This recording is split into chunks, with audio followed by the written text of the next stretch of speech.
So I want to do something a little bit different here. It's probably going to be a disaster, just like about everything I do. But I wanted to talk about Max and Liam and their qualifying runs. So we're going to look at Q1 because that's all the Liam data we have for qualifying, unfortunately. And we'll talk about why that's happening. I think something that's really important to talk about on a serious note is Albon's quote about the Red Bull and how aggressively front biased the car is. He basically said the car is like driving something with 100% sensitivity. And looking at the data, this really tracks. So we have the track map to look at if we need it. We have our data thanks to f1tempo.com, which is genuinely incredible to look at. And then we have our Flavio Briatore wallpaper. So we have everything that matters, and let's go into it. I think the first couple things that we need to look at is turn one, which is basically sector one. Sector one is basically two corners. It's the 1 through 5, but let's be honest here. It's turn one.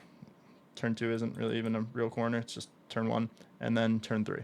So that's what we're going to be looking at here. And this is where Liam loses, let's see what the total time is.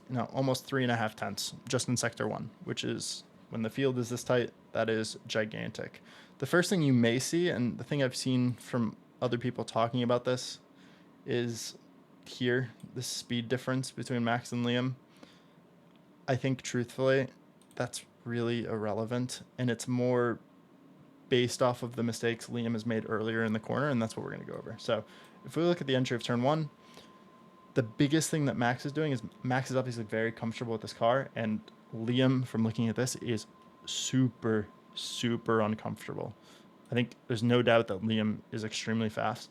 But when you see stuff like this, it really showcases how uncomfortable he is in the car and why he's struggling so much. So the first thing I want to touch on is Max's rate of deceleration. So from his mid-corner speed or his mid-quarter speed, from where he brakes, is this really steady release and really consistent reduction of speed.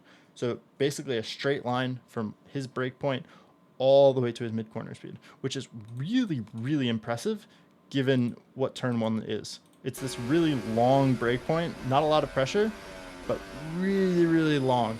And what you'll see with that is that it's very good for Max to have this steady rate of deceleration because he's trying to maximize the amount of grip he has at every point in time. So he's always on the max amount of grip here. And where that's going to come into a factor is Liam is really uncomfortable with the car, doesn't have the confidence in the car. So you have this double rate of deceleration, which we don't like to see. So if we compare it to Max now, you see the difference, right? And this space right here, this is where all the time loss happens. All of the time loss immediately happens here. So if we click here, that's 30 kmh, which is that's gigantic for your regional SCCA weekend that you show up to. In Formula One, this is it really is huge, really genuinely is huge, and it all has to do with confidence. The second part is Liam understands this is happening. Like, Liam's a quick driver. We all know this. We've seen what he did in the second team last year. He knows what he's doing. He's in Formula One for a reason. He feels this. And what ends up happening is these band-aid fixes he makes, which he's forced to make because you can't just commit to a 30 kmh difference on the whole corner. You have to do something about this. So what you'll see is he has these two brake releases to try to get his speed back up. And if we just draw a line from when this initial brake release happens to try to gain speed, because I can't draw a straight line, what you'll see is this is right after the biggest gap in time. So right here, he feels this difference in speed. He knows he's not at the limit. He's immediately trying to get off the brake pedal to try to bring the speed back. But now this is going to compound on itself, right? So this right here, so if I click right here, we have, 6 kmh difference in speed. Doesn't seem like a lot compared to 30 that it was here, but this is significant. This is significant because he's been doing all this work to try to get this speed back that he lost, that he's now actually over driving the entry here. He's actually going too quickly, and because he's going too quickly, he's now struggling to get back to throttle, which is something that you see Max is very good at, and this is all about how the Red Bull is really front biased. So with this front bias, You need to let the car do what it's strong at. So if the Red Bull is really, really front heavy, you need to let the car rotate on its own to then get it to point and go to throttle. What you'll see is Liam actually applies throttle earlier than Max, which is something that I think a lot of people have a bad habit of doing, and gets to less throttle, but the difference is the rate of acceleration. So this time to get from application to peak is so much different than Max's application point to peak because he's let the car rotate through the center. He hasn't overdriven. He's had this constant rate of speed reduction. So he's just been at the limit. So if we say Max is one of the best of all time, he's basically at 100% of the car all the way here, where Liam starts at 100%, then is dropping to probably, man, 30K is a lot. Probably 85% of the car. And then when it overlaps and when he starts carrying more speed right here, now he's at like 102% of the car. And anytime you're going over the limit of a race car, it's the same as going under the limit. You're losing grip, you're losing traction, you're losing time. That's what matters. We're losing time. So because we've gone over the limit, he doesn't have the car to rotate. He's not able to commit the throttle as aggressively. And he now loses time in turn 3. He does gain time back on exit, but if we just do some quick math here, where are we on the entry of 3? We're, let's say, 2.5 tenths down. At the peak, we're 5. And on the run to turn 6, we're 3.5. So he's basically lost a tenth here regardless. He lost 2 on the entry. He gained 1 back. He's still down time, and it's all because of these small band-aid fixes that he's doing. So he gets this initial mistake. He tries to fix it multiple times. So he has this release, the second release, early application of throttle, all to try to bring that speed back, and now it's just compounded on itself, and he's lost this time. Something that I think is important to note is that a lot of people are just kind of shitting on Liam in general, and I think that's unfair to a certain degree. Obviously, in Formula One, we need to look at this. Starting DFL 2 races in a row is not what you want and not acceptable to anyone, and I'm sure it's not acceptable to Liam. But he can obviously drive the car. Turn 6, for example, Liam is just faster than Max here. He's just faster. And what you'll see, this is going to apply later on. Higher mid-corner speed, similar brake point, longer throttle application, but it doesn't actually hurt him that much because his mid-corner speed that he floats is really, really good. So 5 km/h, mid-corner speed advantage, awesome. Gets to carry the throttle even though he's not as aggressive. This is just time. He's just gaining time on Max here. So that's really, really huge. Where you see this again, and now to the negative for Liam, is this complex right here. So this is going to be 9-10 complex, and Liam struggling with how the Red Bull reacts. So if we zoom in here a little bit, what we're going to see is how Liam likes to drive the car versus how the Red Bull needs to get driven. So again, first thing to note, Liam loves floating this mid-corner speed in. Boom, boom. Min speed-wise, he's faster than Max. He's faster than Max. But look at his throttle trace. Look where he applies throttle. Application point, peak. Application point, peak. All of these are just so much longer than Max.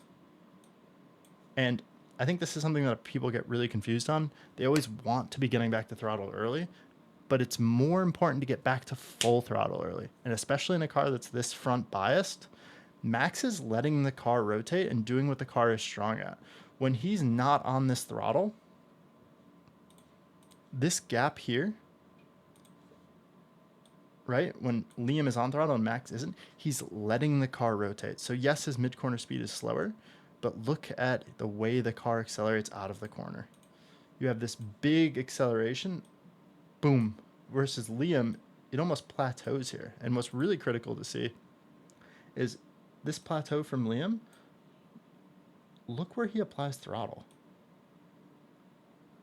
He's to throttle so early. And just to show how irrelevant this is, the car is still decelerating.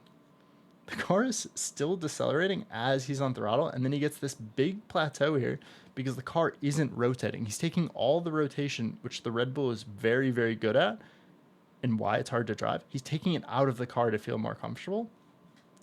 and then he can't apply throttle. He's struggling to get to this full throttle, and the second he gets there, he's already lifting for the next corner. This is super, super consistent. We see it in the next corner as well. Higher min speed, awesome. You'd love to see that.